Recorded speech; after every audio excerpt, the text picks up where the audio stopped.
Us presento els alumnes del màster, la Lupe, el Peter, la Daniela y l'Anna.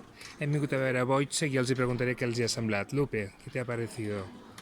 Excelente, también me pareció muy corta. Yo pensé que como es una historia tan fuerte y tan dura, pensé que iba a ser como más larga. Eso me llamó la atención. Sí, sí, es verdad, no es muy larga, es verdad. Sí.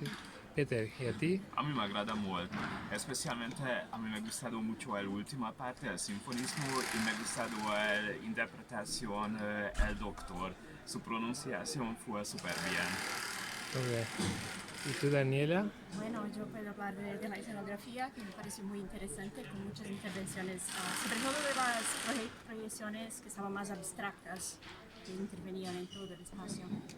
Muy bien. ¿Y Ana? Y bueno, a mí me ha gustado mucho, creo que ha sido una interpretación brillante, es una ópera muy compleja y la verdad es que ha sido una gran obra, hoy hemos tenido el placer de disfrutarla aquí y me ha gustado mucho que incluyeran a actores de físico que iban con máscara y que utilizaban marioneta y todo, como que era muy completa y con muchos matices. Muy bien, pues moltes gràcies. Gracias.